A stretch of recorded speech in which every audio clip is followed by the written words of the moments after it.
लुटेरी दुल्हन गैंग का पर्दाफाश हुआ है। इसमें कुल 4 लोगों की गिरफ्तारी हुई है। यह लोग ऐसे लोगों को तलाश करते थे जिनकी शादी की उम्र निकल चुकी होती थी और जो लोग किसी की तलाश में थे, और उसके बाद ये लोग एक बिचौलियों के माध्यम से और खुद को चारों पांचों लोग खुद को एक परिवार बताकर। आदाब, नमस्कार। मैं हूं मोहम्मद इमरान। क्राइम नामे में आपका स्वागत है। आज क्राइम नामे में एक ऐसी कहानी जिसे आप सुनेंगे तो वाकई दंग रह जाएंगे।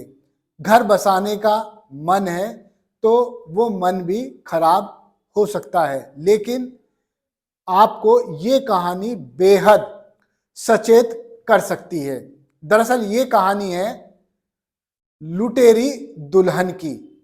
वाकई इस दुल्हन ने करीब 7 शादियां की, जो अब तक पुलिस के रिकॉर्ड में आ चुकी हैं। उसके अलावा ना जाने कितनी शादियां फर्जी तरीके से की और सामान, ज्वेलरी, रुपये लूटकर फरार हो गई। ऐसा ही खुलासा नोएडा पुलिस ने किया है। लुटेरी दुल्हन को अलीगढ़ से गिरफ्तार किया गया। उसके साथ ही पुलिस ने पहले ही गिरफ्तार कर लिए थे, मगर अब लुटेरी दुल्हन अनम खुद पुलिस गिरफ्त में आ चुकी है। दरअसल सेंट्रल नोएडा पुलिस को इस बात की भनक लगी थी कि एक लेडी है जो लोगों से शादी करती है और सुहागरात के बाद सारे जेवरात लेकर चली जाती है। खैर, सिलसिलेवार तरीके से मैं बताऊंगा, आप पूरे वीडियो को ध्यान से देखिए तो आपको पता चल जाएगा लुटेरी दुल्हन और उसके घर वाले फर्जी लोग किस तरह से पूरी वारदात को अंजाम दिया करते थे। शुरुआत से सबसे पहले ऐसे व्यक्ति की तलाश करते हैं जिसकी उम्र 35 वर्ष से 40 वर्ष हो और उसकी शादी ना हुई हो। शादी हुई भी है तो पहली से तलाक हो चुका हो। बस ऐसे ही लोगों की तलाश रहती थी। जो भी शिकार मिलता था उससे इस तरह मिलते थे जैसे वाकई ही ये शादी करने वाले हैं। बहन भी है, भाई भी है, पिता भी है और मां भी है और खुद लुटेरी दुल्हन भी है। अब परिवार से मिलना जुलना, उनको बताया जाता था कि ये शादीशुदा नहीं है, अधिक उम्र हो गई है, इस कारण इस लड़की की शादी नहीं हो पाई है।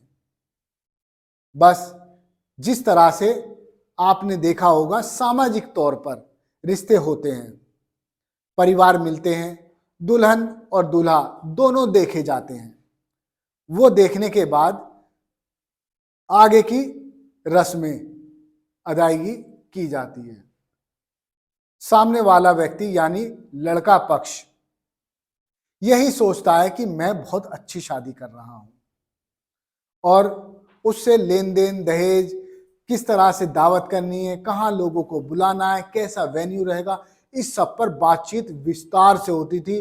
दिखाया जाता था कि वेन्यू में इस तरह का टेंट लगाएंगे, ये करेंगे, ये दहेज देंगे, तरह तरह की बातें। लेकिन अचानक से ऐसी भूमिका कि मानो लड़के वाला कुछ भी ना कह पाए, कोई ऐसा बहाना, लड़के वाले के मुंह पर टेप लग जाए, बस उसको यही दिखता कि किसी तरह शादी हो जाए।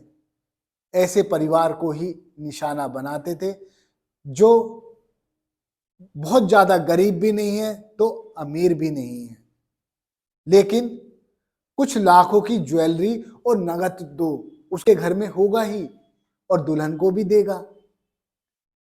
बस शादी की, घर के अंदर एंट्री की, ज्वेलरी अपने पास रखी और कथित पति को अपनी प्यारी प्यारी बातों में उलझा लिया। मौका पाया और जेवर लिए फुर। फिर तलाश होती नए मुर्गे की, नए बकरे की। इसी तरह कर करके करीब 50 से ज्यादा लोगों को ये गिरोह सीधे टारगेट कर चुका है और उनके साथ लूटपाट की घटनाएं भी कर चुका है। पुलिस को कई दिनों से शिकायत मिल रही थी, जिसके बाद पुलिस ने सबसे पहले फर्जी भाई बहन मां आदि को गिरफ्तार किया, लेकिन लुटेरी दुल्हन फिर भी दूर रही। उसके बाद पुलिस ने छानबीन शुरू की, पता लगाने की कोशिश की कि आखिर ये लुटेरी दुल्हन कहाँ है। डीसीपी सेंट्रल नोएडा शक्ति मोहन अवस्थी इस पूरे गैंग के पीछे लगे हुए थे। सूरजपुर पुलिस टीम द्वारा एक सराहनीय कार्य हुआ जिसमें एक लुटेरी दुल्हन गैंग का पर्दाफाश हुआ है। इसमें कुल 4 लोगों की गिरफ्तारी हुई है। यह लोग ऐसे लोगों को तलाश करते थे जिनकी शादी की उम्र निकल चुकी होती थी और जो लोग किसी के तलाश में थे, और उसके बाद ये लोग एक बिचौलियों के माध्यम से और खुद को 4-5 लोग खुद को एक परिवार बताकर फैमिली को अप्रोच करते थे और शादी कराते थे। शादी कराने के बाद जो 7वें दिन विदाई की रस्म होती है, जब उसमें बहू जो थी वो मायके आती थी, तो वो सारा जेवर जो शादी में उसको मिलता था वो ले जाती थी और उसके बाद वापस नहीं जाती थी। यह लोग ऐसे काम करके कई बार एक ही महिलाओं की शादी कराते थे और एक महिला हम लोगों ने अरेस्ट भी की है। बाकी लोग उसके रिश्तेदार, उसके जान पहचान वाले बनते थे ताकि जो फैमिली शादी कर रही है उसको ये शक ना हो कि ये कोई फर्जी गैंग काम कर रही है। इनके पास से काफी लंबा चौड़ा इनका आपराधिक इतिहास भी मिला है। 2015 से ये लोग इस काम को कर रहे हैं। इनके खिलाफ हमको बुलंदशहर में, अलीगढ़ में मुकदमे भी मिले हैं और अभी नोएडा में कुछ समय पहले एक लड़की की गुमशुदगी लिखी गई थी। बाद में जब हमें पता लगा तो वो लड़की पीड़ित थी और उस लड़की ने बताया कि उसके साथ भी इन लोगों ने इस लुटेरी गैंग ने उसे किसी शादी में उसे गैंग में शामिल करने का झांसा दिया था और उसको भी एक परिवार की दुल्हन बनाने का ये लोग झांसा दे रहे थे। और जब उसको ये पूरी गैंग के बारे में मालूम चला तो उसने पुलिस को सूचना दी और उसकी तहरीर पे मुकदमा लिखा गया और 4 लोगों की गिरफ्तारी सुनिश्चित की गई है। इसमें गैंग का मुखिया, इसका नाम प्रदीप है और इसमें जो गैंग के अन्य मेंबर है उनका नाम प्रदीप, आमिर, संतोष, मालती है। इसमें एक गैंग मेंबर है जो फरार है, जल्दी उसकी गिरफ्तारी भी सुनिश्चित की जाएगी। ये पता चला सर कितने लोगों के साथ अब तक ये लोग काफी लोगों के साथ कर चुके हैं। इनका आपराधिक इतिहास करीब 4 से 5 मुकदमों का हमको इसका आपराधिक इतिहास भी इनका अलग अलग जनपदों में मिला है। सर जो शादी के लिए योग्य होते, उम्र हो जाती थी लड़के वालों, उनसे भी क्या कांटेक्ट करते थे पैसे? बिल्कुल। इनके एक जो बिचौलिया है जिसका नाम संतोष है, वो एक बिचौलिया था और वो ऐसे परिवारों को ढूंढता था जो लोग शादी की तलाश में थे और उसके बाद शादी जब वो बिचौलिया बन के उस परिवार को इस लुटेरी गैंग से मिलवाता था और वो भी इसी गैंग का एक सदस्य। पता चलता है कि लुटेरी दुल्हन अलीगढ़ में रह रही है। वहां पता किया, आसपास पता किया कि नई शादी किसकी हुई है। पुलिस ने पता लगा लिया, नाम बदलकर ये रह रही थी। 3-4 दिन पहले ही शादी की, लेकिन पुलिस ने उसको वहीं से गिरफ्तार कर लिया। अब तक दिल्ली एनसीआर में बहुत वारदातों को इसी तरह अंजाम दिया है। यदि आप भी शादी करने की प्लानिंग कर रहे हैं और आप सोच रहे हैं कि आपकी शादी नहीं हो पा रही है और इस तरह का कोई रिश्ता आ जाए, तो आप एक बार में थोड़ा शक जरूर करिएगा। नहीं तो हो सकता है कि ये तो एक ही लुटेरी दुल्हन है, ना जाने कितनी लुटेरी दुल्हन घूम रही हैं। इस तरह के कई गिरोह सक्रिय हैं।